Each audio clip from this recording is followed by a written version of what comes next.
Hello students. तो आज वाले लेक्चर में अपन कंटिन्यू करते हैं सर्कुलर मोशन को। लास्ट लेक्चर में मैंने सर्कुलर मोशन में आपको टेंजेंशियल एक्सेलरेशन और सेंट्रीपिटल एक्सेलरेशन के बारे में एक्सप्लेन किया था। ठीक है, तो आज वाले लेक्चर में अपन कंटिन्यू करेंगे। तो पहले आगे वाला कॉन्सेप्ट बताने से पहले मैं ये सोच रहा हूँ थोड़ा सा एक बार वापस से ब्रीफ आपको रिवीजन करा देता हूँ कि क्या क्या अभी तक अपन सर्कुलर मोशन में पढ़ चुके हैं। ठीक है ना, उससे आपको आगे वाला जो अभी आगे पढ़ा रहा हूं ना उसमें थोड़ा भी हेल्प मिलेगी। और एक चीज ध्यान रखो हमेशा बच्चों कि जब भी नेक्स्ट लेक्चर देखना शुरू करो ना, जैसे आज वाला लेक्चर देख रहे हो तो सर्कुलर मोशन के जितने भी लेक्चर आ चुके हैं 4-5 जितने भी, उनको एक बार नोट्स को क्विक रिवीजन कर लो फटाफट से 5 या 10 मिनट में। ठीक है ना, उससे ये होगा कि जो आज वाला लेक्चर आप देखोगे ना तो उसमें कुछ पुराना यूज होगा तो वो तुरंत से आपको कैच कर लोगे, हाँ ऐसा पढ़ाया था सर ने। ठीक है ना, अगर नहीं करते हो तो फिर दिमाग पे थोड़ा जोर डालना पड़ता है, हो सकता है कुछ चीजें समझ में नहीं आती है। तो चलो देखो क्या था, क्या क्या अपन पढ़ चुके हैं बेटा अभी तक। तो सबसे पहले अगर देखा जाए तो एंगुलर डिस्प्लेसमेंट, फिर average angular velocity. Average angular velocity क्या था? Delta omega average delta theta upon delta T. Instantaneous omega क्या आ गया था? D theta upon D T. Alpha average क्या आ गया था? ये वेक्टर क्वांटिटी है, ऊपर वाला स्केलर है। अल्फा एवरेज क्या था बेटा?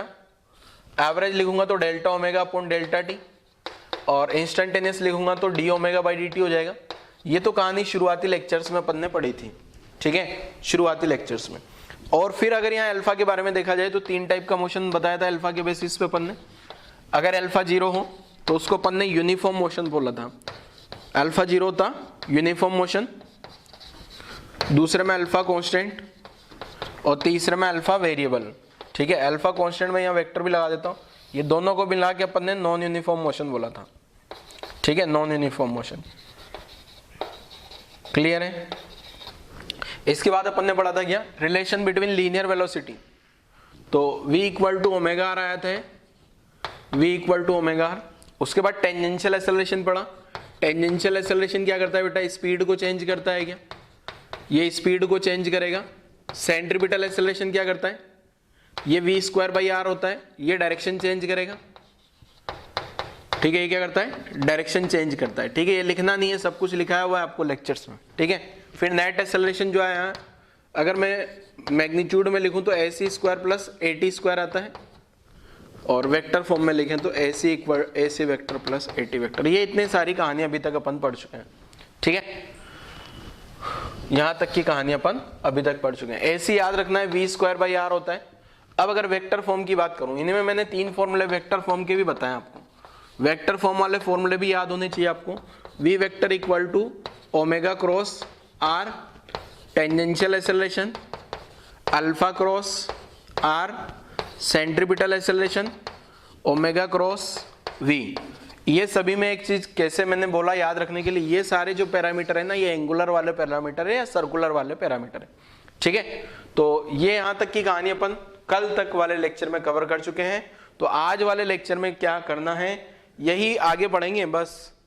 ठीक है, इसके कुछ न्यूमेरिकल्स, कुछ 1-2 कॉन्सेप्ट और बताता हूं। ठीक है, तो इसको तो मिटा देते हैं, इसको लिखने की जरूरत नहीं क्योंकि ऑलरेडी आप लोगों ने सारी कहानी लिखी हुई है।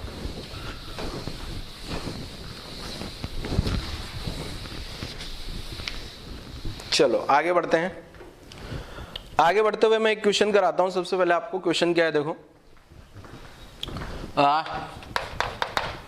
इन यूनिफॉर्म सर्कुलर मोशन, अगर circular in uniform circular motion, अगर पार्टिकल का मोशन जो है यूनिफॉर्म सर्कुलर मोशन है। ठीक है, तो आपको क्या क्या बताना है देखो। अगर कोई भी पार्टिकल यूनिफॉर्म सर्कुलर मोशन कर रहा है तो पहला क्वेश्चन आपको केवल ये बताना है, मींस कोई भी टर्म है यूनिफॉर्म सर्कुलर मोशन कर रहा है, कोई भी पार्टिकल क्या कर रहा है? In uniform circular motion.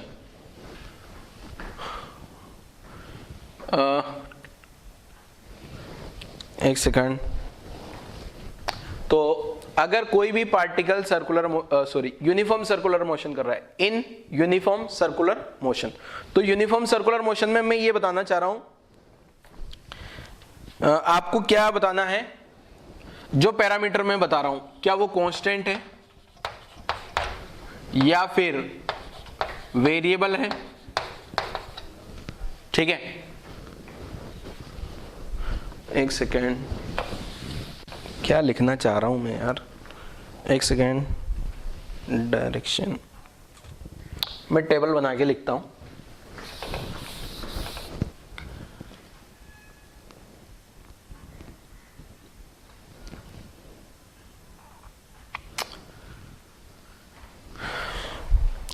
In uniform circular motion, हाँ पहला स्पीड के बारे में बताना है, स्पीड के बारे में सारी कहानी बतानी है। दूसरा वेलोसिटी, तीसरा एंगुलर वेलोसिटी,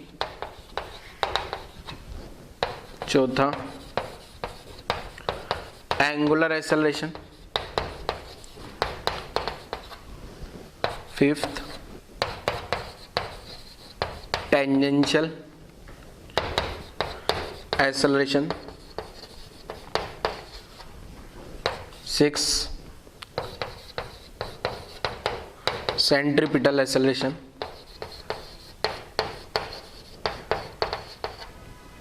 सात नेट एक्सेलरेशन। बताना क्या है, बता रहा हूं कि अगर कोई भी पार्टिकल यूनिफॉर्म सर्कुलर मोशन कर रहा है तो उसका स्पीड क्या होगा, मींस कांस्टेंट होगा या वेरिएबल होगा, ठीक है, ये बताना है। ऐसे वेलोसिटी कांस्टेंट होगा या वेरिएबल होगा, एंगुलर वेलोसिटी कांस्टेंट होगा या वेरिएबल होगा, angular acceleration constant variable, tangential acceleration constant variable, centripetal acceleration constant variable, net acceleration constant variable. ये आपको पता करना है कि कौन सी टर्म कांस्टेंट है, कौन सी टर्म वेरिएबल है, किसमें, यूनिफॉर्म सर्कुलर मोशन में, ठीक है। अगर कांस्टेंट है तो कोई दिक्कत नहीं है, और मान लो अगर वेरिएबल है तो क्या वेरिएबल है उसका, मैग्नीट्यूड वेरिएबल है या डायरेक्शन वेरिएबल है या दोनों वेरिएबल है, समझे। अगर मान लो कांस्टेंट है तो कोई दिक्कत नहीं है, और अगर वेरिएबल है तो कौन सी टर्म वेरिएबल है, मैग्नीट्यूड वेरिएबल है या डायरेक्शन वेरिएबल है या दोनों वेरिएबल है, ऐसे भी बता देना है आपको, ठीक है। तो 7 क्वेश्चन लिखे हैं, 7 के 7 क्वेश्चन में ये लिखो जरा आप लोग, बस क्या कांस्टेंट है। जैसे यहाँ स्पीड है, पहला वाला क्वेश्चन, मतलब ऐसा ही सिंपल सा क्वेश्चन है, इसमें कुछ कैलकुलेशन नहीं है। तो यहाँ स्पीड है ना, तो स्पीड ये मैंने लिख दिया बस कांस्टेंट। स्पीड कांस्टेंट होती है क्या, यूनिफॉर्म सर्कुलर मोशन आपको पता होगा क्या होता है बेटा, जब कोई भी पार्टिकल यूनिफॉर्म सर्कुलर मोशन कर रहा है तो उसका ओमेगा कांस्टेंट होगा, अल्फा 0 होगा। तो ये एंगुलर एक्सेलरेशन, ये भी कांस्टेंट हो गया क्या, एंगुलर एक्सेलरेशन भी कांस्टेंट हो गया, इवन ये तो 0 भी होता है, ठीक है। और एंगुलर वेलोसिटी कांस्टेंट होती है क्या, और अगर एंगुलर वेलोसिटी कांस्टेंट है, ओमेगा कांस्टेंट है, आपको पता है ना यूनिफॉर्म सर्कुलर मोशन कल समझाया था मैंने लास्ट लेक्चर में, ओमेगा कांस्टेंट होगा, प्रीवियस सेकंड लास्ट लेक्चर में ओमेगा कांस्टेंट है, तो v equal to omega R से मैं ये भी लिख सकता हूं, सर्कल का रेडियस कांस्टेंट होता है, ओमेगा कांस्टेंट है तो स्पीड भी कांस्टेंट होगा। अब ये वेलोसिटी की क्या मुसीबत है, वेलोसिटी सोचो जल्दी से, वेलोसिटी क्या होगी, कोई सर्कुलर मोशन, मान लो पार्टिकल यहां सर्कुलर मोशन कर रहा है, तो ऐसे ऐसे उसका स्पीड तो कांस्टेंट है, तो वेलोसिटी कांस्टेंट होगा या वेरिएबल होगा, ये आपको देखना है जरा। तो इसका वेलोसिटी देखो बच्चे क्या होगा, देखो हर इंस्टेंट पे इसका वेलोसिटी बदलने वाला है, क्यों, क्योंकि इसके वेलोसिटी का डायरेक्शन यहां कहीं होगा, यहां कहीं होगा, वेलोसिटी का डायरेक्शन यहां कहीं होगा, तो वेलोसिटी का डायरेक्शन हर एक बार बदल रहा है ना, इसका मतलब वेलोसिटी तो क्या आ गया, वेरिएबल, ठीक है। अब ये वेलोसिटी तो वेरिएबल है बच्चों, वेलोसिटी क्या है, वेरिएबल, बट इसका मैग्नीट्यूड और डायरेक्शन दोनों के बारे में क्या बोलोगे आप, magnitude of velocity, magnitude of velocity and direction of velocity, कौन सी टर्म वेरिएबल है, ठीक है। तो यहां से अगर मैं 2 पार्ट करूं, एक तो है magnitude of velocity, magnitude of velocity, इसके बारे में क्या कमेंट करोगे आप, एंड एक है डायरेक्शन ऑफ वेलोसिटी, वेलोसिटी का डायरेक्शन क्या होगा, मैग्नीट्यूड एंड डायरेक्शन, ठीक है। Magnitude and direction. तो इसका जो मैग्नीट्यूड है ना बेटा, डायरेक्शन तो इसका वेरिएबल है और इसका मैग्नीट्यूड जो है वो कांस्टेंट है। वेलोसिटी का मैग्नीट्यूड ही तो क्या होता है, वेलोसिटी का मैग्नीट्यूड स्पीड होता है, और यहां ऊपर लिखा है ना मैंने स्पीड कांस्टेंट होगा। तो वेलोसिटी, एक चीज ध्यान रखो कि जब भी पार्टिकल यूनिफॉर्म सर्कुलर मोशन कर रहा है तो उसका वेलोसिटी जो है वो हमेशा वेरिएबल होगा, but magnitude of velocity constant होगा, क्योंकि वो स्पीड है और यूनिफॉर्म सर्कुलर मोशन में स्पीड कांस्टेंट होती है। डायरेक्शन हमेशा वेरिएबल होगा और डायरेक्शन के कारण ही तो वेलोसिटी वेरिएबल बन रही है। यूनिफॉर्म सर्कुलर मोशन में एंगुलर वेलोसिटी कांस्टेंट आ गया, एंगुलर एक्सेलरेशन 0 आ गया। टेंजेंशियल एक्सेलरेशन क्या होगा, टेंजेंशियल एक्सेलरेशन भी कांस्टेंट होगा। क्यों होगा बच्चे, क्योंकि 80 होता है अल्फा आर, अल्फा 0 है तो ये भी 0 हो जाएगा, और 0 भी तो कांस्टेंट है। सेंट्रीपिटल एक्सेलरेशन सोचो क्या होगा, सेंट्रीपिटल एक्सेलरेशन की कहानी सोचो जल्दी से, और नेट एक्सेलरेशन सेंट्रीपिटल, दो ही पैरामीटर बचे हैं। अब मैंने आपको बता दिया ना क्या करना है। पहला तो आपको ये देखना है कांस्टेंट है या वेरिएबल है। अगर कांस्टेंट है तो कोई दिक्कत नहीं है, वेरिएबल है तो फिर आपको दो चीजें देखनी है, उसका मैग्नीट्यूड बदल रहा है या डायरेक्शन बदल रही है। ठीक है, मैग्नीट्यूड बदल रहा है या डायरेक्शन बदल रही है, ये आपको चेक करना है वापस से। तो चेक करो जरा, दो चीजें और बची है बच्चों, एक तो बचा एक्सेलरेशन, एक बचा नेट एक्सेलरेशन। सोचो जल्दी से क्या होगा।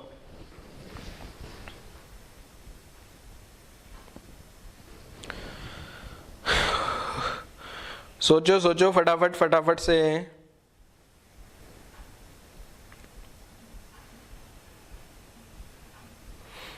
देखो क्या होगा। Sorry, centripetal acceleration, centripetal acceleration होता है बेटा क्या, हमेशा सेंटर की डायरेक्शन में, टुवर्ड द सेंटर। मतलब यहां है ना पार्टिकल, तो सेंट्रीपिटल एक्सेलरेशन ऐसा होगा, यहां है ना तो ऐसा होगा। जैसा आप देख पा रहे हैं ये वेलोसिटी के परपेंडिकुलर है, हमेशा बदल रहा है क्या, तो ये वेरिएबल आ रहा है। ठीक है, वेरिएबल आ रहा है। अब इसका वेरिएबल में भी दो चीजें, इसका मैग्नीट्यूड होगा या डायरेक्शन होगा। Magnitude of AC and direction of AC, ये आएगा। ये तो वेरिएबल आ गया, डायरेक्शन तो दिख ही रहा है, बट ये कांस्टेंट होगा। ये कांस्टेंट इसलिए होगा मैग्नीट्यूड बेटा, क्योंकि यहाँ पे जो A होता है ना, ये AC, ये AC क्या होता है, v²/r। अब r तो कांस्टेंट है, v मतलब स्पीड, स्पीड भी कांस्टेंट है। तो यूनिफॉर्म सर्कुलर मोशन में क्या, सेंट्रीपिटल एक्सेलरेशन तो वेरिएबल है, बट उसका मैग्नीट्यूड, मैग्नीट्यूड ऑफ AC बोले तो सेंट्रीपिटल, तो सेंट्रीपिटल एक्सेलरेशन का मैग्नीट्यूड भी क्या होगा, कांस्टेंट होगा। और ये नेट एक्सेलरेशन बोले बेटा है, ये भी वेरिएबल होगा। ठीक है, और बाकी मैग्नीट्यूड यहां पे जो ये नेट एक्सेलरेशन है, नेट एक्सेलरेशन किसके बराबर हो जाएगा, क्योंकि यहां से आप देख पा रहे होंगे टेंजेंशियल एक्सेलरेशन तो 0 है क्या। नेट एक्सेलरेशन क्या होता है, देखो मैं कैलकुलेशन करके बताता हूं। नेट एक्सेलरेशन होता है √AC² प्लस AT²। तो ये क्या होगा, AT तो 0 है तो ये AC के बराबर हो गया क्या, बस AC² प्लस 0² रूट, तो ये AC के बराबर आ गया ना बस। तो वापस से यहां से वापस क्या लिख दूंगा मैं, इसका मैग्नीट्यूड तो क्या हो जाएगा बेटा, ये net acceleration, net acceleration AC के बराबर ही है, और नेट एक्सेलरेशन AC के बराबर है, इसका मतलब मैग्नीट्यूड तो क्या हो जाएगा, कांस्टेंट, और डायरेक्शन क्या हो जाएगी, वेरिएबल। तो यहां magnitude of A, magnitude of A लिख दूं, A मतलब नेट एक्सेलरेशन, तो ये तो क्या हो गया अपने पास, कांस्टेंट, क्योंकि ये किसके बराबर हो गया, सेंट्रीपिटल एक्सेलरेशन। और direction of A, direction of A, जो डायरेक्शन होगी वो क्या हो जाएगी बेटा, वेरिएबल हो जाएगी। तो लिख डालो जल्दी से पूरा क्वेश्चन, पूरा क्वेश्चन कहानी लिख लो जल्दी से, यूनिफॉर्म सर्कुलर मोशन की पूरी कहानी लिख डालो। ठीक है, तो ये यूनिफॉर्म सर्कुलर मोशन आ गया बेटा, क्या क्या कांस्टेंट होता है, क्या क्या वेरिएबल होता है, ये सारा मैंने लिख दिया। ठीक है, अगर यही क्वेश्चन में नॉन यूनिफॉर्म हो जाता, नॉन यूनिफॉर्म हो जाता मतलब अल्फा क्या होगा, नॉन यूनिफॉर्म सर्कुलर मोशन जो है अल्फा नॉन जीरो, वो कांस्टेंट वेरिएबल दोनों हो सकता है। ठीक है, फिर एंगुलर स्पीड जो होगी, angular speed, angular velocity variable होगी, स्पीड वेरिएबल होगी, वेलोसिटी तो वैसे ही वेरिएबल है, मैग्नीट्यूड भी वेरिएबल, डायरेक्शन भी वेरिएबल, टेंजेंशियल एक्सेलरेशन भी वेरिएबल, कांस्टेंट कुछ भी हो सकता है। वो डिपेंड करेगा एंगुलर एक्सेलरेशन पे। अल्फा नॉन जीरो तो है बट अल्फा 3 है या 3t है, अल्फा पे डिपेंड करेगा, ठीक है ना। तो tangential acceleration, centripetal acceleration variable हो जाएगा, नेट एक्सेलरेशन वेरिएबल हो जाएगा, ठीक है। तो नॉन यूनिफॉर्म की कहानी इसलिए नहीं लिखा रहा हूं मैं, क्योंकि नॉन यूनिफॉर्म में ये बताना पड़ेगा कि जो अल्फा है वो कांस्टेंट है या अल्फा है वेरिएबल है। उसकी कहानी आप खुद से बना सकते हो बच्चे, एक एक करके सारी पैरामीटर, जैसे मैंने इसमें देखना सिखाया ना, उसमें भी आप देख सकते हो। बट ज्यादातर क्वेश्चन यूनिफॉर्म से पूछे जाते हैं, इसलिए मैंने यूनिफॉर्म का तो यही लगे हाथों करवा दिया, ठीक है। तो कहानी लिख डालो जल्दी से यहां तक की, ठीक है, लिखो जल्दी से। नॉन यूनिफॉर्म की खुद से क्वेश्चन आए तो सोच लेना है, वैसे ज्यादातर क्वेश्चन यूनिफॉर्म पे बनते हैं। नॉन यूनिफॉर्म पे होगा तो फिर वो अल्फा के बारे में बताएगा कि अल्फा कांस्टेंट है या अल्फा वेरिएबल है। अल्फा कांस्टेंट वेरिएबल दे दिया तो बाकी सारे पैरामीटर भी अपन कैलकुलेट कर लेंगे। चलो वीडियो पॉज करके पूरी कहानी लिख लो, ये अच्छे से समझ आना चाहिए बच्चों आपको। अगर कोई भी पार्टिकल यूनिफॉर्म सर्कुलर मोशन कर रहा है, इसका मतलब alpha zero, angular velocity constant, angular velocity constant तो linear speed constant, linear velocity variable है, डायरेक्शन के कारण उसका मैग्नीट्यूड कांस्टेंट है। सेंट्रीपिटल एक्सेलरेशन वेरिएबल है, डायरेक्शन के कारण मैग्नीट्यूड कांस्टेंट है। टेंजेंशियल एक्सेलरेशन जीरो होगा। नेट एक्सेलरेशन सेंट्रीपिटल के जैसा ही होगा, जैसा कि मैंने लिखा भी है, ये रहा नेट एक्सेलरेशन सेंट्रीपिटल के जैसा होगा यूनिफॉर्म में, क्योंकि यूनिफॉर्म में 80 जीरो हो जाता है। 80 बोले तो क्या, टेंजेंशियल एक्सेलरेशन, ठीक है। कहानी लिख लो जल्दी यहां तक की। तो बहुत सारे क्वेश्चन पूछे जाते हैं बच्चों, स्टेटमेंट वाले question in uniform circular motion, बहुत सारी चीजें लिख दी जाएगी, आपको देखना है फिर वो, है ना। नोट करो जल्दी से। चलो लिख लिया आप लोगों ने, हटा दिया जाए इसको।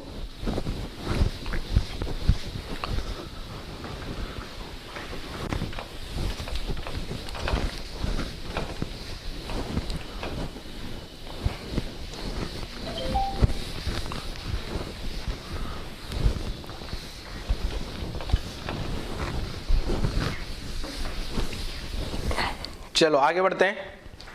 आगे क्या है बच्चे, देखो वापस एक और क्वेश्चन लिख रहा हूं, वो भी यूनिफॉर्म सर्कुलर मोशन का ही है, ठीक है।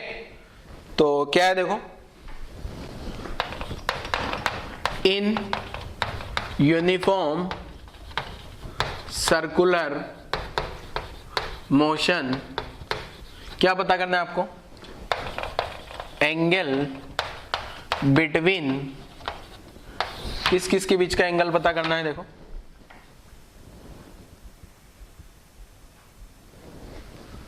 Angle between in uniform circular motion, calculate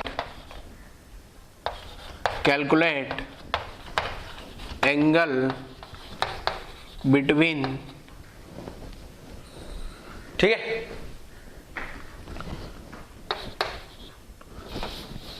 किस किस के बीच का एंगल, अब मैं वो लिख रहा हूं नीचे, ठीक है ना। In uniform circular motion calculate angle between, first angle between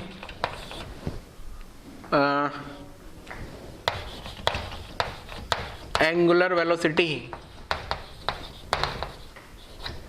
and linear velocity, ठीक है। मतलब ओमेगा और वेलोसिटी वेक्टर के बीच में कितना एंगल होगा, ये आपको पता करना है। पहला क्वेश्चन बड़ा आसान है, थोड़ा सा दिमाग लगाओगे तो समझ में आ जाएगा कितना एंगल है, ठीक है ना। यहीं पे लिख दूंगा मैं आंसर डायरेक्ट, ठीक है, कोई कैलकुलेशन नहीं है इसमें, डायरेक्ट आएगा आंसर, ठीक है। Angular velocity and centripetal acceleration,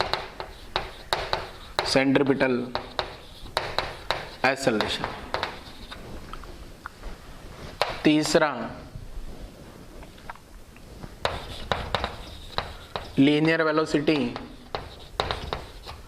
and net acceleration,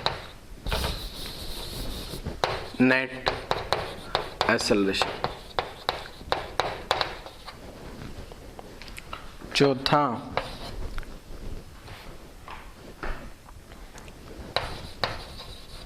angular acceleration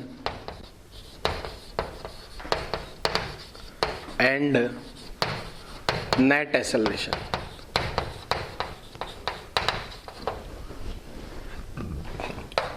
fifth में क्या है देखो, रेडियस वेक्टर जिसको आर वेक्टर बोला था ना अपन ने बेटा, v equal to omega cross R and velocity, linear velocity या वेलोसिटी लिख दो, एक ही बात है, ठीक है ना। Radius vector and net acceleration, ठीक है।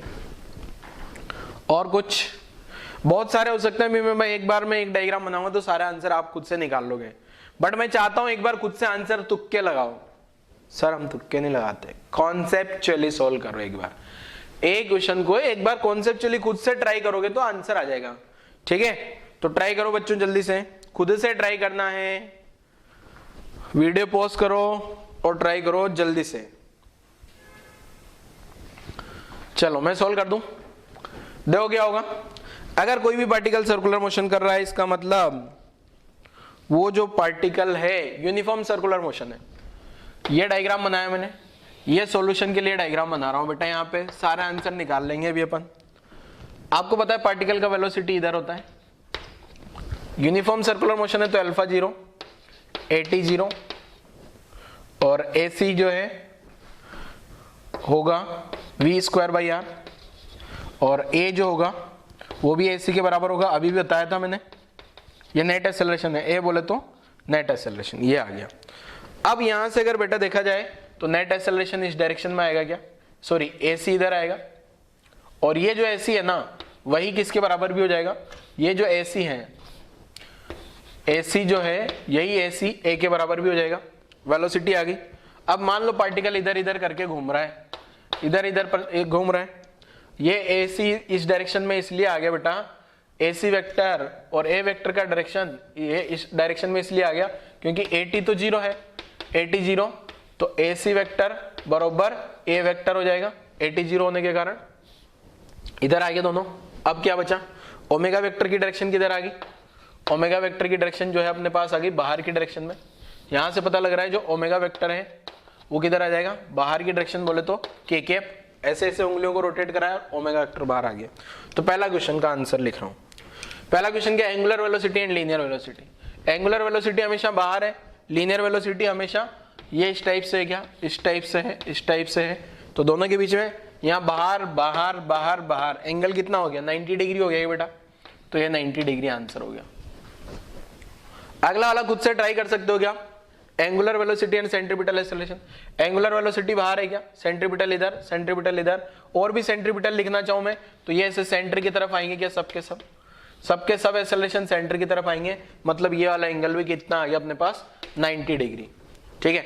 अगला क्या है बेटा, linear velocity and net acceleration. अब आपको पता है नेट एक्सेलरेशन सेंट्रीपिटल के जैसा ही है, नेट एक्सेलरेशन तो सेंट्रीपिटल के जैसा ही है, तो सेंट्रीपिटल इधर, लीनियर वेलोसिटी इधर, ये वाला एंगल भी क्या हो गया, 90 डिग्री, ठीक है। Angular acceleration and net acceleration, angular acceleration तो 0 ही है क्या, एंगुलर एक्सेलरेशन तो 0 है, तो 0 के बीच में एंगल कहां से निकालें, ये नॉट डिफाइन या नॉट कैलकुलेट, ठीक है ना, नॉट डिफाइन लिख दिया मैंने। नॉट डिफाइन क्यों लिख रहा हूं, क्योंकि एंगुलर एक्सेलरेशन तो 0 ही है बेटा। अब 0 की क्या डायरेक्शन लें, नॉट डिफाइन, 0 वेक्टर की कोई डायरेक्शन नहीं होती। रेडियस वेक्टर एंड वेलोसिटी, अब रेडियस वेक्टर किधर होता है बेटा, बाहर की डायरेक्शन में होता है क्या रेडियस वेक्टर। यहां से अगर मैं रेडियस वेक्टर लिखूं तो ये बाहर की डायरेक्शन में रेडियस वेक्टर जाएगा क्या, ये रेडियस वेक्टर, ये रेडियस वेक्टर, ये आर वेक्टर बनाया था ना, कल भी बनाया था ऐसा, ये आर वेक्टर, ये आर कैप बना दो इसको, R cap dash dash dash लगा के डैश डैश, ये आर कैप, ठीक है। तो रेडियस वेक्टर और वेलोसिटी के बीच में एंगल जो आ रहा है ये भी 90 डिग्री है क्या, ये radius vector velocity, radius vector और नेट एक्सेलरेशन, रेडियस वेक्टर इधर, नेट एक्सेलरेशन इधर, इसको 180 डिग्री बोल सकते हैं। अगर कोई बुक में 180 डिग्री ऑप्शन नहीं है तो फिर 0 डिग्री लिख देना, ठीक है। रेडियस वेक्टर जो है, रेडियस वेक्टर बाहर की डायरेक्शन में आ गया, नेट एक्सेलरेशन अंदर की डायरेक्शन में आ गया, तो एंगल हो गया 180 डिग्री। अब देखो यहाँ क्या है बच्चे, ये एंगल निकालने के बाद सारा, अब आपको ये पता है कि अगर दो वेक्टर के बीच में एंगल 90 डिग्री है तो उन दोनों का डॉट प्रोडक्ट 0 होता है। अब ये वेलोसिटी और एंगुलर वेलोसिटी के बीच में एंगल 90 डिग्री है क्या, तो कभी कभी क्वेश्चन में ऐसा बोला जाएगा कि दोनों का dot product which of the following option are correct या इनकरेक्ट या इज सिंगल ऑप्शन है, तो आपको क्या डॉट प्रोडक्ट दे दिया जाएगा। तो ये पहले वाले से अगर मैं रिलेशन लिखूं तो इससे ऐसे लिख सकता हूं ओमेगा डॉट वी बराबर 0। ओमेगा डॉट वी 0 क्यों हुआ, क्योंकि दोनों के बीच में एंगल 90 डिग्री है क्या। आपको पता है ए डॉट बी क्या लिखता हूं मैं, ए डॉट बी आपको पता है क्या लिखा जाता है बेटा, ए डॉट बी ये लिखा जाता है ए बी कॉस थीटा। ठीक है, अगर थीटा 90 है, थीटा 90 है तो ए डॉट बी 0 लिखते हैं क्या, थीटा 90 होता है तो ए डॉट बी 0 लिखा जाता है ना। उसी टाइप से मैंने यहां लिख दिया ओमेगा डॉट वी 0 होगा। ऐसे एंगुलर वेलोसिटी सेंट्रीपिटल एक्सेलरेशन का क्या लिख सकता हूं, ओमेगा डॉट ए सी भी क्या हो जाएगा, omega dot A C vector बराबर 0 ऐसे लिखा जा सकता है। ओमेगा क्या है एंगुलर वेलोसिटी, एसी क्या है सेंट्रीपिटल एक्सेलरेशन। ठीक है, दोनों का एक्सेलरेशन, दोनों का डॉट प्रोडक्ट 0 आ गया। ऐसे इसमें भी लिखा जा सकता है v dot A, v dot A ये भी क्या आ गया 0, 90 डिग्री है ना, ऐसे ये भी आ जाएगा r dot V 0, r dot v ये भी क्या आ गया बच्चे 0।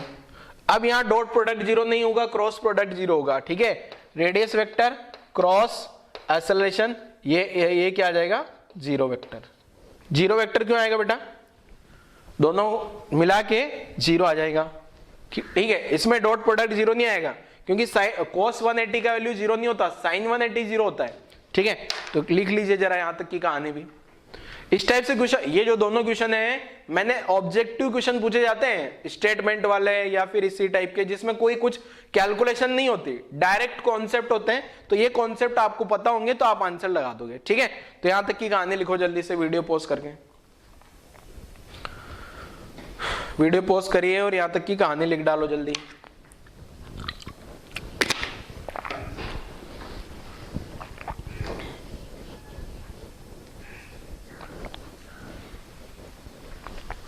चलो लिख लिया गया, angular velocity linear velocity 90 dot product 0।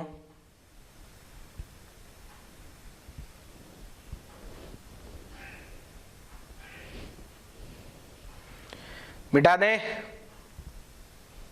Not define इसलिए क्योंकि एंगुलर एक्सेलरेशन नहीं है यहाँ पे ना। तो ये अगेन मैंने इस क्वेश्चन में मैंने किसके लिए लिखा, यूनिफॉर्म के लिए।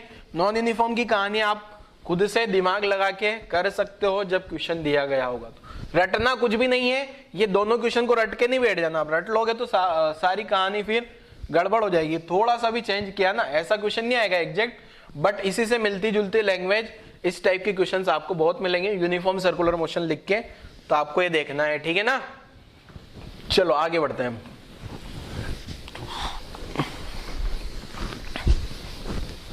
अब देखो क्या बता रहा हूं मैं, ध्यान से देखिएगा। AT बोले तो आपको एक रिलेशन पता है, AT equal to alpha R. एक रिलेशन आपको पता है ना, AT equal to alpha R, ये पता है आपको। अब यहां पे बेटा अगर मान लो यूनिफॉर्म सर्कुलर मोशन है, क्या है यूनिफॉर्म सर्कुलर मोशन। अब यूनिफॉर्म सर्कुलर मोशन में अल्फा 0 होता है, अल्फा 0 होगा तो AT भी 0 होगा क्या। ठीक है, अब यहां पे मैं लिख सकता हूं theta equal to omega T, यहां मैंने बताया था theta equal to omega T. यही पैटर्न पे theta equal to omega T, और एक इधर लिखा था अपन ने non uniform circular motion, non uniform circular motion. ठीक है, इसमें दो चीजें हो सकती है, alpha constant, alpha vector constant होगा,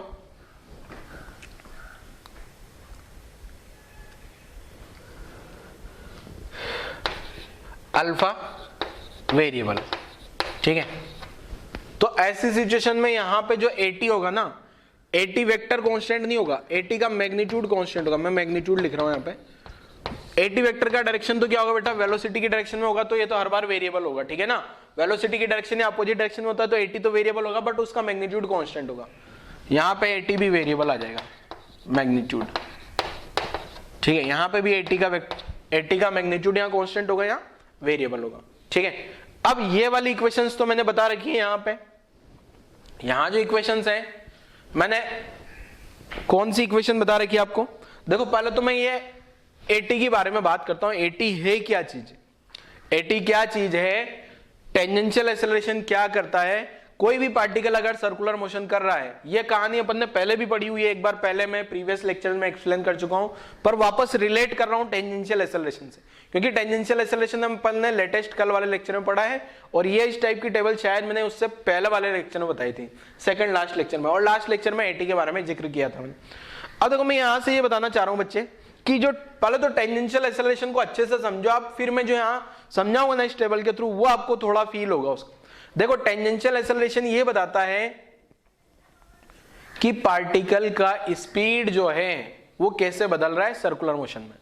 अगर कोई भी पार्टिकल सर्कुलर मोशन कर रहा है ना, तो उसका स्पीड कैसे बदल रहा है, rate of change of speed with respect to time is equal to tangential acceleration. ठीक है, मींस टेंजेंशियल एक्सेलरेशन क्या है? स्पीड का जो बदलने का रेट है वो है। मान लो ये टेबल को छोड़ो भी, अगर 80 0 है, 80 0 है, अगर ये 80 0 है ना, तो स्पीड क्या होगी? कांस्टेंट होगी। जैसे यहाँ 80 0 है, यहाँ अल्फा 0 है, तो ओमेगा कांस्टेंट होता है क्या? ओमेगा क्या होता है बेटा? कांस्टेंट। अब ओमेगा कांस्टेंट है, अब यहाँ 80 0 है ना, तो यहाँ मैं स्पीड भी क्या बोल सकता हूँ? स्पीड क्या होगी बेटा? स्पीड आ गई अपने पास क्या? कांस्टेंट। ठीक है, अब अगर पार्टिकल का स्पीड कांस्टेंट है, मान लो कोई पार्टिकल चल रहा है 10 मीटर पर सेकंड से, पार्टिकल का स्पीड कितना दे दिया? सपोज पार्टिकल का स्पीड मान लिया आपने 10 मीटर पर सेकंड। लिखना नहीं है बेटा, एक बार समझ लो पहले, ठीक है ना? लिखने के लिए ट्राई मत करो, मैं लिखने के लिए बोल दूंगा, वीडियो पॉज कर लो और लिख लो। अगर कोई पार्टिकल चल रहा है 10 मीटर पर सेकंड की स्पीड से, अब वो चाहे कोई भी पाथ सेलेक्ट करे, चाहे स्ट्रेट लाइन हो, चाहे सर्कुलर हो, चाहे पैराबोलिक हो, चाहे सांप वाले पाथ में जाए, स्पाइरल पाथ में, कोई फर्क नहीं पड़ रहा, बट पार्टिकल का स्पीड हमेशा क्या है? 10 मीटर पर सेकंड। तो वो 1 सेकंड में कितना डिस्टेंस चलेगा? 10 मीटर। 2 सेकंड में डिस्टेंस बोल रहा हूं, डिस्प्लेसमेंट नहीं बोल रहा बेटा। डिस्प्लेसमेंट के लिए वेलोसिटी होता है, ठीक है ना? वेलोसिटी। तो यहां पे जब हो सकता है पार्टिकल यहां से, ये वाले पार्टिकल जो है ना, ये सर्कल पे घूम घूम के चल रहा है, ये सर्कल है, और ये सर्कल पे यहां से पार्टिकल ऐसे ऐसे आगे बढ़ रहा है। कितना स्पीड है उसके पास में? 10 मीटर पर सेकंड। मींस हर एक सेकंड में कितना जाएगा? 10 मीटर। 2 सेकंड में कितना जाएगा? 20 मीटर। 3 सेकंड में 30 मीटर। 10 सेकंड में 100 मीटर। 1000 सेकंड में 10,000 मीटर। 5 सेकंड में 50 मीटर। 7 सेकंड में 70 मीटर। समझ आया? मतलब ये अगर पार्टिकल का स्पीड कांस्टेंट है तो मैं डिस्टेंस के बारे में पता कर सकता हूं, बट डिस्प्लेसमेंट के बारे में कोई आइडिया नहीं है। ठीक है, किसके बारे में पता किया जा सकता है बच्चे? डिस्टेंस के बारे में। तो अगर यहाँ स्पीड कांस्टेंट है तो मैं यहाँ ऐसा लिख सकता हूं कि जो डिस्टेंस होगी, जो पार्टिकल जो डिस्टेंस चलेगा, वो डिस्टेंस कितनी आ जाएगी? Distance equal to speed into time. ये तभी लिखना है जब 80 0 हो। अगर 80 नॉन जीरो होगा, 80 वेरिएबल होगा, तो फिर ऐसा नहीं लिख सकता। ऐसे जो यहाँ पे theta equal to omega T लिख देते हो ना आप, उसी टाइप से मैंने लिखा है distance equal to speed into time. ठीक है, ऐसे ही यहां पे अल्फा पे आ जाते हैं। अगर बेटा ये जो अल्फा वेक्टर कांस्टेंट है, अल्फा वेक्टर क्या है? कांस्टेंट। मैं इसको अलग कलर से लिख देता हूं ताकि अपने को, अगर मान लो अल्फा वेक्टर कांस्टेंट है तो क्या होगा? 80 का मैग्नीट्यूड कांस्टेंट होगा बेटा। ठीक है, डायरेक्शन तो बदलेगी हमेशा, जैसे मैं पहले बताया। अब ये कांस्टेंट है तो मैं यहां क्या लिखता हूं? Omega final, omega initial plus alpha T, theta equal to omega initial T plus half alpha T square. ये मैं पहले बता चुका हूं क्या?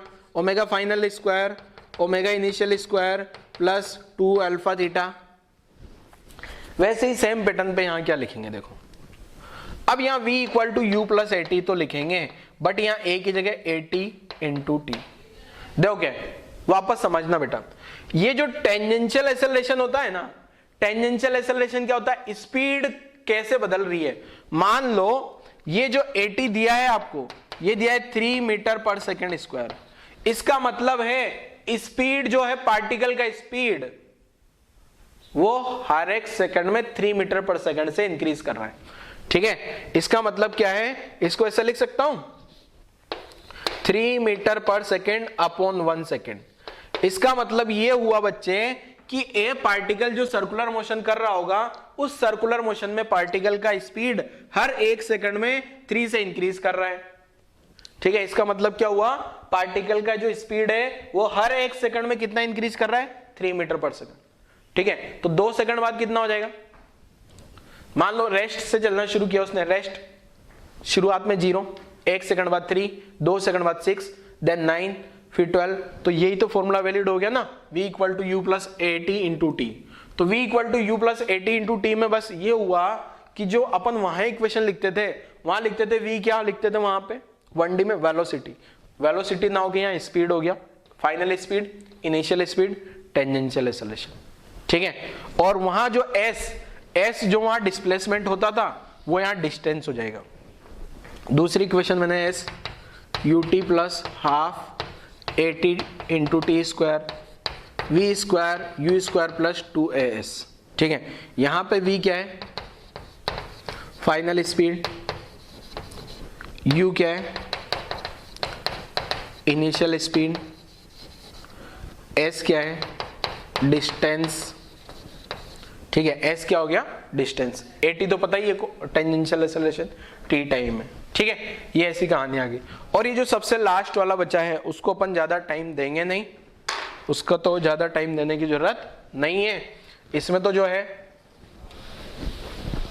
अगर अल्फा वेरिएबल है तो at का मैग्नीट्यूड भी वेरिएबल बनेगा। ठीक है, और यहां से कौन सा फॉर्मूला लगा लेना है, D omega by D T या omega D omega by D theta.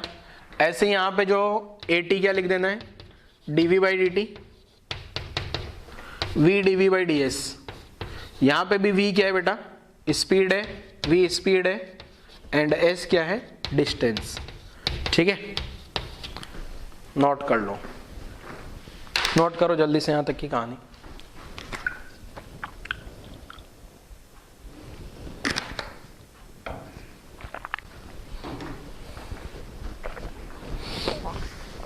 तो ये at की कहानी समझा दी मैंने। at बोले तो टेंजेंशियल एक्सेलरेशन। अगर टेंजेंशियल एक्सेलरेशन कांस्टेंट है तो ये कहानी लिख सकते हो आप। टेंजेंशियल एक्सेलरेशन 0 है तो ये लिख ही दोगे, उसमें कोई दिक्कत वाली बात नहीं। तो यहाँ तक पूरा लिख डालो बच्चे। ये टेबल वापस से बना लो एक बार, वापस आगे एक बार पहले बना चुके हैं अपन, बट अब at के साथ में बनाई अपन ने। ठीक है ना, तो कहानी लिख लो जल्दी से, यहाँ तक की कहानी लिखो, फिर आगे बढ़ते हैं।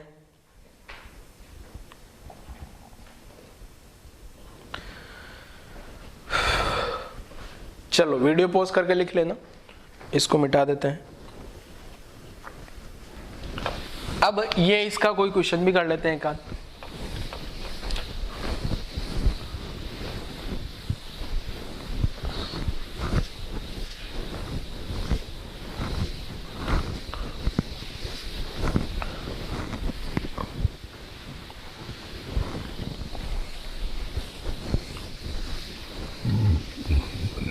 देखोगे, क्वेश्चन लिखता हूं। A particle moves on circle with constant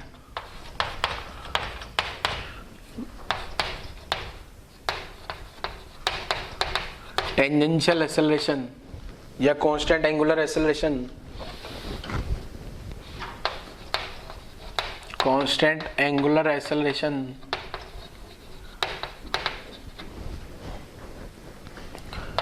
2 radian per second. A particle moves on circle with constant angular acceleration। और ये जो सर्कल का रेडियस है ये आपको 3 मीटर मान लेना है। ठीक है, A particle moves with constant angular acceleration, particle moves on circle of radius 2 metre, ऐसे लिखता हूं, ऑफ, ऐसे लिख दे यार, r इक्वल टू 3 मीटर समझ लेना, ठीक है। अब particle moves on circle r equal to 3 metre with constant angular acceleration 2 radian per second square. Find tangential acceleration. अब यहां से आपको टेंजेंशियल एक्सेलरेशन पता करना है, पहला क्वेश्चन। दूसरा, find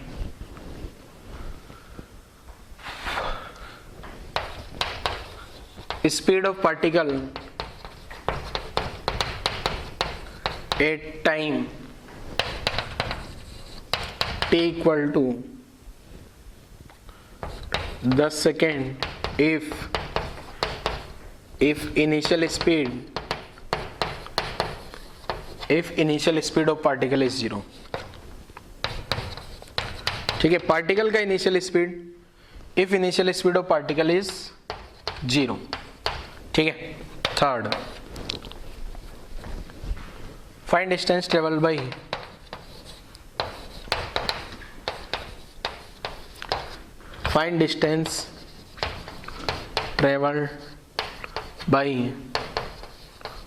particle in 5 seconds। Find distance traveled by particle in 5 seconds if initial speed is 0। if initial speed क्या है? if initial speed is 0, ठीक है।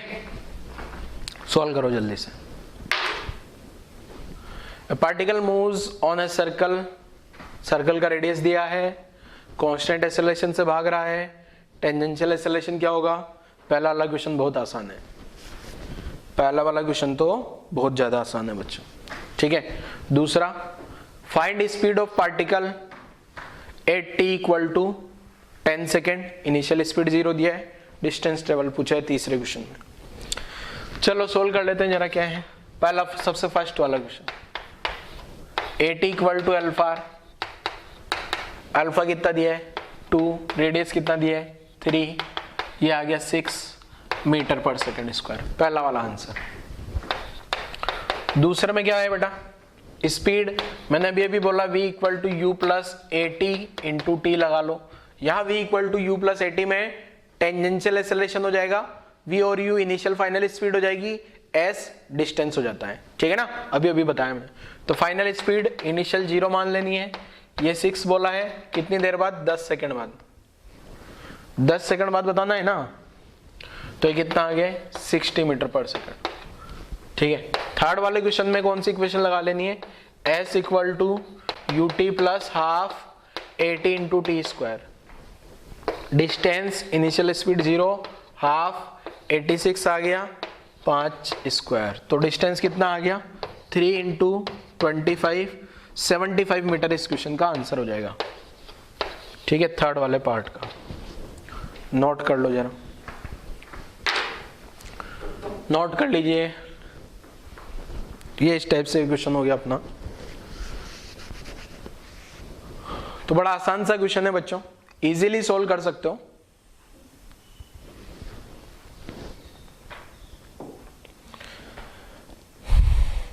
नोट कर लीजिए जल्दी से, चलो नोट कर लिया, आगे बढ़ते हैं। दो क्या है और कहानी, अब देखो थोड़ा सा और नोट लगा के समझाता हूं मैं। अब देखो जो सेंट्रीपिटल और टेंजेंशियल, सेंट्रीपिटल फोर्स को अगर मैं मास से मल्टीप्लाई कर दूं, सॉरी आगे पढ़ाऊंगा नेक्स्ट लेक्चर में, क्या दो चीजें और पढ़ाऊंगा मैं। एक तो पढ़ाऊंगा अगले लेक्चर में क्या बेटा, सेंट्रीपिटल फोर्स, तो F C M into A C, तो M V square by R कर देना है बस। एक पढ़ाऊंगा tangential force, M A T, तो एम अल्फा आर, ये टेंजेंशियल फोर्स। सेंट्रीपिटल फोर्स मतलब सेंट्रीपिटल एक्सेलरेशन को मास से मल्टीप्लाई कर देना है, टेंजेंशियल फोर्स मतलब टेंजेंशियल एक्सेलरेशन को मास से मल्टीप्लाई कर देना है, ठीक है। ये अगले लेक्चर में अपन आगे पढ़ेंगे कहीं ना कहीं, नेक्स्ट लेक्चर्स में पढ़ेंगे इसके बारे में। अभी मैं आज वाले लेक्चर में थोड़ा सा और नोट लगा के आज वाले लेक्चर में इसको मैं शुरू नहीं करना चाह रहा हूँ, अगले लेक्चर्स में अपन कहीं ना कहीं इसको शुरू कर देंगे। अभी क्या बता रहा हूँ देखो, नोट लगा के समझते हैं।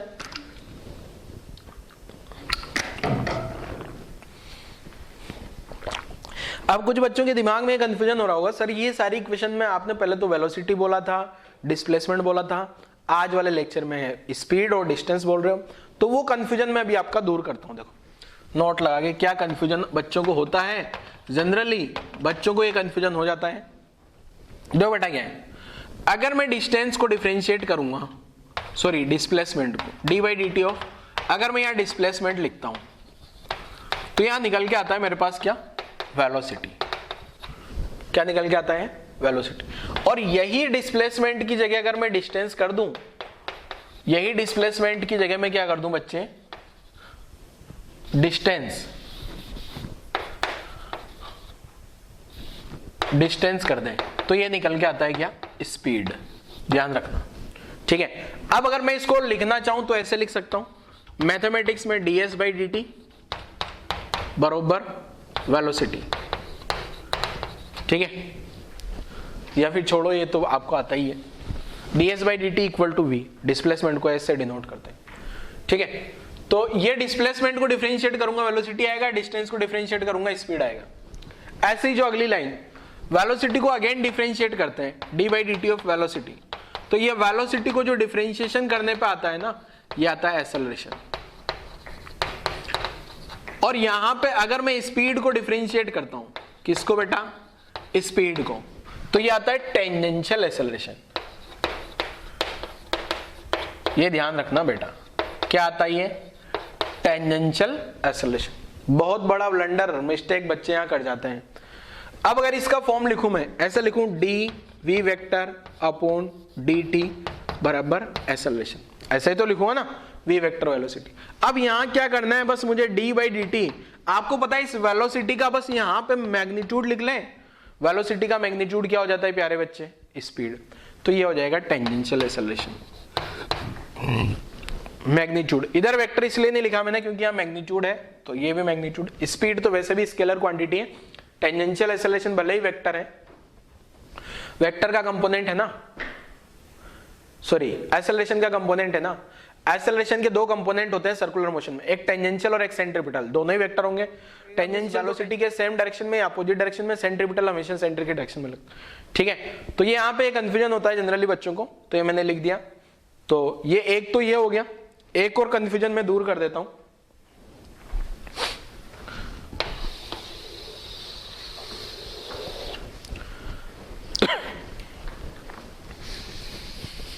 एक और कंफ्यूजन देखोगे, सर हम तो कंफ्यूज ही नहीं थे, आपने ये समझाया तब जाके पहले कंफ्यूज हुए और फिर समझे, कोई दिक्कत नहीं। देखो ये जो D V by D T है ना, इसको लैंग्वेज में क्या बोलेंगे अपन, डी वी अपॉन डी। एक काम करो ना, मेरे को यहाँ लिखने में प्रॉब्लम होगी, मैं दो तीन चीजें आपको समझाऊंगा तो लिख नहीं पाऊंगा, तो यहां तक की कहानी लिख लो और इसको नोट नंबर 1 लिख लो आप। एक और नोट लिख लेंगे आगे अपन, है ना। ये नोट नंबर क्या आ गया अपने पास, 1। नोट नंबर 2 अभी आगे लिखा देता हूं मैं। यहां तक की कहानी लिखो जल्दी से, फिर नोट नंबर 2 लिख लेते हैं अपन। नोट नंबर 1 लिख लीजिए जल्दी से। नोट नंबर 2 देखो क्या है,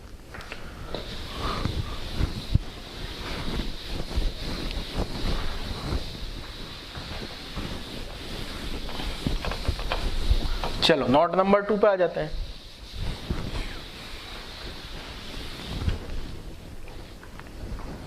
नोट नंबर 2, ये डीवी या मैग्नीट्यूड, मैग्नीट्यूड करते ये स्पीड हो गया क्या, ये डी बाई डी टी। इसको थोड़ा ब्रैकेट में लिख देते हैं तो शानदार लगेगा। पहले तो ये डीवी बाई डी टी तो सब लोग जानते हो। ये वाली टर्म तो क्या है, ये वाली टर्म क्या है, ये है rate of change of velocity, rate of change of velocity with respect to time. इसको सब जानते ही है, एक्सेलरेशन है, हर एक लोग जानता है, 1D में पढ़ते हुआ है इतने दिनों से, तो इसमें तो कोई कंफ्यूजन ही नहीं होना चाहिए किसी को। अब अगर ऐसे लिखा है डी बाई dt ऑफ, यहाँ वेलोसिटी वेक्टर, फिर यहाँ मैग्नीट्यूड और ब्रैकेट क्लोज। ठीक है, ये क्या है, ये स्पीड है क्या, ये वेलोसिटी का मैग्नीट्यूड है, तो वेलोसिटी का मैग्नीट्यूड होता है स्पीड, तो ये rate of change of speed with respect to time. तो ये क्या होता है, ये भी आपको पता है, ये क्या है, टेंजेंशियल एक्सेलरेशन, टेंजेंशियल एक्सेलरेशन है। ठीक है,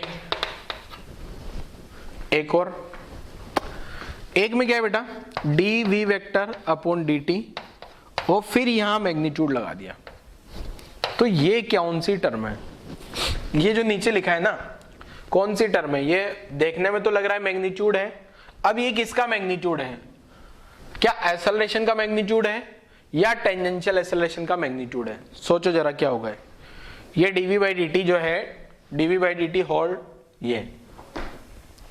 अच्छा, इसको एक और लाइन लिखी जा सकती है, rate of change of magnitude of velocity, magnitude of velocity, ये स्पीड जो है ना, ये speed with respect to time.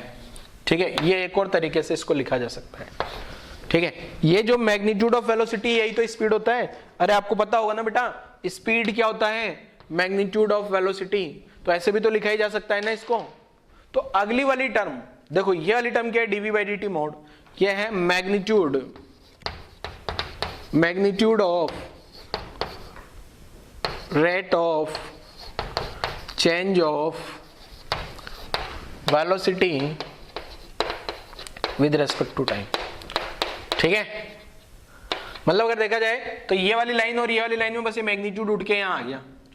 मतलब ये वाली लाइन क्या था, rate of change of magnitude of velocity with respect to time, और ये क्या हो गया, ये क्या हो गया, magnitude of rate of change of velocity with respect to time, magnitude of rate of change of velocity, rate of change of velocity with respect to time.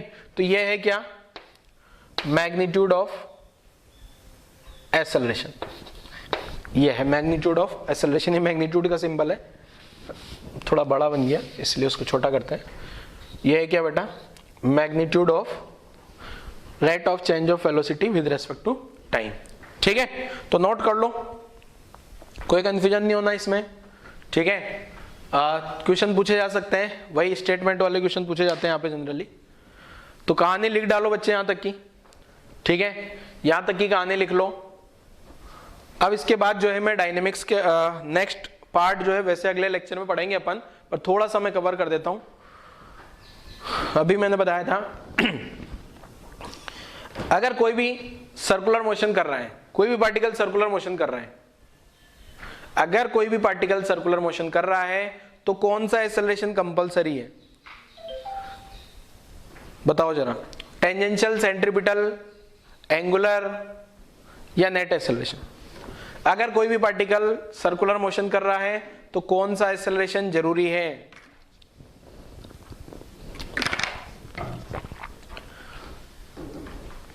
कौन से एक्सेलरेशन के बिना सर्कुलर मोशन पॉसिबल नहीं है, centripetal या tangential? Means कौन zero नहीं हो सकता। एक चीज ध्यान रखना हमेशा, अगर पार्टिकल सर्कुलर मोशन कर रहा है, दो एक्सेलरेशन होते हैं, एक्सेलरेशन के दो कंपोनेंट होते हैं, टेंजेंशियल, सेंट्रीपिटल। एक्सेलरेशन के कितने कंपोनेंट होते हैं बेटा? दो कंपोनेंट। कौन कौन से? टेंजेंशियल कंपोनेंट होता है एक और एक centripetal. Tangential acceleration, centripetal acceleration.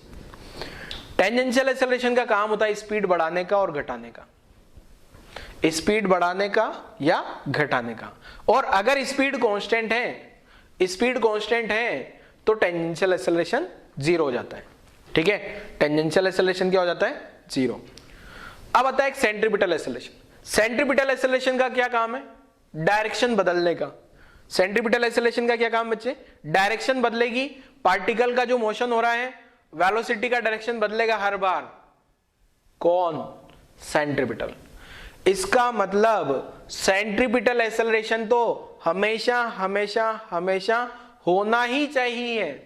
Without centripetal acceleration circular motion possible नहीं है। ठीक है। Without centripetal acceleration circular motion नहीं हो सकता। क्यों नहीं हो सकता? क्योंकि डायरेक्शन तो चेंज होगी ना। अगर कोई भी पार्टिकल सर्कुलर मोशन कर रहा है तो डायरेक्शन तो चेंज होगी वेलोसिटी की, और डायरेक्शन चेंज होगी, इसका मतलब सेंट्रीपिटल तो मस्ट है। टेंजेंशियल नहीं भी होगा तो काम चलेगा, टेंजेंशियल नहीं होगा तो कांस्टेंट वेलोसिटी से करेगा सर्कुलर मोशन, और टेंजेंशियल एक्सेलरेशन हुआ तो फटाफट या फिर धीरे धीरे धीरे धीरे धीरे धीरे धीरे धीरे धीरे धीरे रुक जाएगा, अपोजिट डायरेक्शन में लग रहा हो टेंशन। तो एक और नोट नंबर 3, नोट नंबर 3 क्या है? नोट नंबर 3 ये है कि without centripetal acceleration circular motion possible नहीं है, ठीक है, but without tangential acceleration circular motion possible है, ठीक है। तो लैंग्वेज में लिखता हूं, वेट करिएगा 1 मिनट, यहां तक की कहानी लिखो जब तक मैं सोच लेता हूं क्या लिखना है।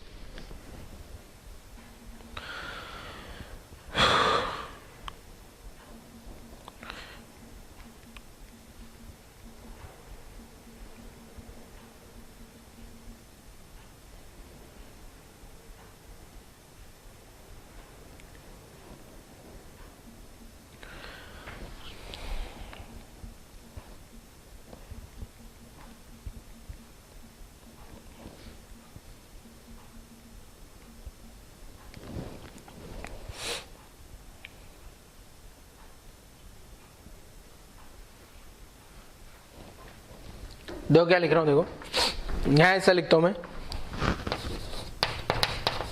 Without centripetal acceleration, without centripetal acceleration circular motion, क्या लिखा है देखो, without centripetal acceleration circular motion not possible, ठीक है।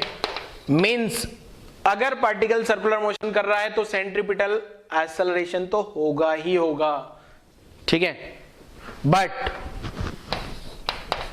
Without tangential acceleration, without tangential acceleration circular motion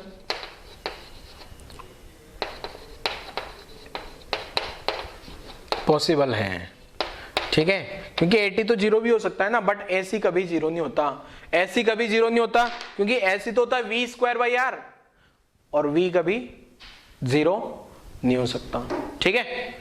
तो विदाउट एक इंस्टेंट के लिए जीरो हो सकता है, ठीक है ना, एक इंस्टेंट के लिए जीरो हो सकता है, but without centripetal acceleration circular motion possible नहीं है। सर्कुलर मोशन मतलब सर्कल पे चलता रहे पार्टिकल, तो सर्कुलर मोशन के लिए सेंट्रीपिटल एक्सेलरेशन तो कंपलसरी है बच्चों, ठीक है। तो नोट नंबर 1, 2, 3 आई थिंक आप सभी बच्चों को समझ आ गए होंगे, ठीक है। तो आज वाले लेक्चर को मुझे मेरा मानना है अब यहीं पे अपन इतिश्री कर देते हैं। अगले लेक्चर में अपन क्या पढ़ने वाले मैं बता ही दिया, थोड़ा बता दिया आपको। अपन पढ़ेंगे टेंजेंशियल फोर्स, सेंट्रीपिटल फोर्स क्या टर्म है, तो मैंने बताया मास से मल्टीप्लाई कर दूंगा सेंट्रीपिटल एक्सेलरेशन को, तो सेंट्रीपिटल फोर्स बोल देते हैं उसको, और मास से मल्टीप्लाई कर दूंगा टेंजेंशियल एक्सेलरेशन को तो टेंजेंशियल फोर्स बोल देते हैं उसको। बाकी क्या होता है इन डेप्थ अगले लेक्चर में पढ़ेंगे। तो आज वाला लेक्चर अपन यहीं क्लोज करते हैं बच्चों, थैंक यू।